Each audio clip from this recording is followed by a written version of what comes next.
صاحب اپنے مریدوں میں مسند ابو داؤد 83 کی حدیث اور مسلم شریف میں بھی وہ حدیث دکھاتے ہیں کہ معاویہ کی حقیقت کیا ہے. دیکھو اللہ کے نبی نے ابن عباس سے کہا جاؤ معاویہ کو بلا کر لاؤ.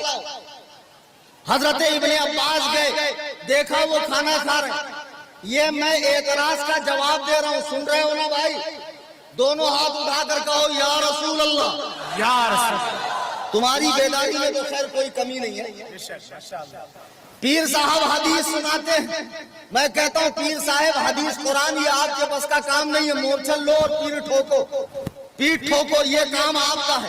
حدیث قرآن کا کام ہم کو کرنے دو, جو جس کا کام ہے وہ کریں گا تو زیادہ صحیح رہے گا.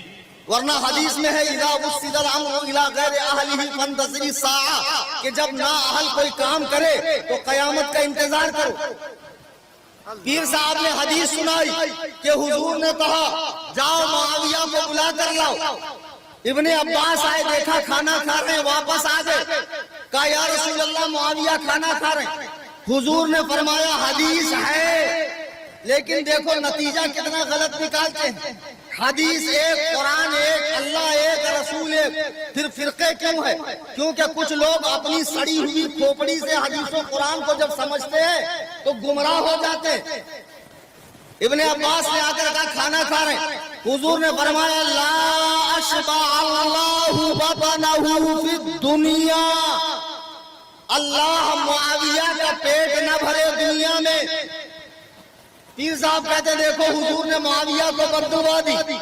ارے پیر صاحب تمہیں یہی نہیں معلوم کہ حضور علیہ, پہلے تو حدیث سمجھو. حضور نے کہا ابن عباس سے جاؤ معاویہ کو بلا لا. حضرت ابن عباس کہتے میں نے دیکھا معاویہ کھا رہے ہیں, واپس آ گئے.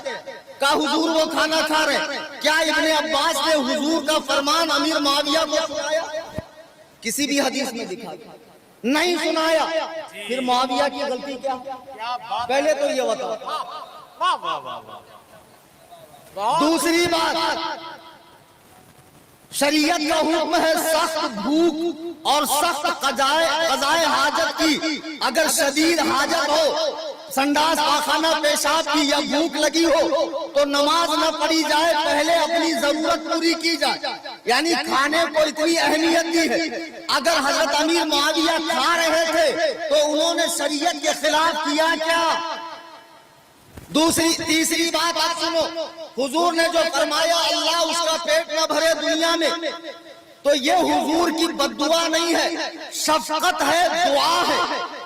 جیسے اللہ کے رسول علیہ السلام عمرہ کے لیے گئے, آپ کی زوجہ صفیہ بنت حیی بن اخطب کو حیض آ گیا.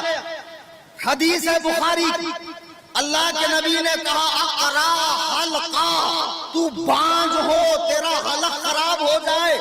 کیا اللہ کے نبی نے اپنی بیوی کو بددعا دی؟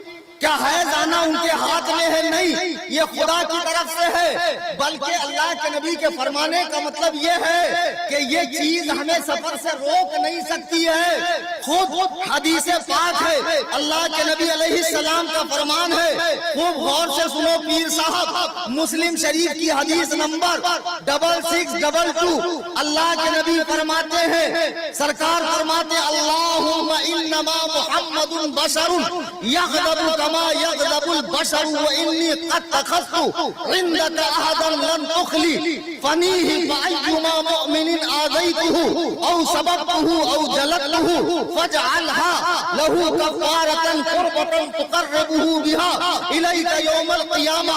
اے اللہ, میں محمد ایک بشر ہوں, مجھے غصہ بھی آتا ہے, مجھے خوشی بھی ہوتی ہے. اگر میں کسی کو بددعا دوں تو مولا اسے آخرت میں تیری نزدیکی کا ذریعہ بنانا, اس پر انعام و اکرام کی بارش کرنا. حضور فرما رہے ہیں کہ اگر میں کسی کو بددعا دوں تو یا اللہ اس کے لیے تو اپنی نزدیکی کا ذریعہ بنانا. تو معلوم پڑا کہ امیر معاویہ کے لیے حضور نے دعا کی, بددعا نہیں کی. اب اگر حضور نے بددعا کی تو دنیا جانتی ہے انہوں نے 40 سال حکومت کی.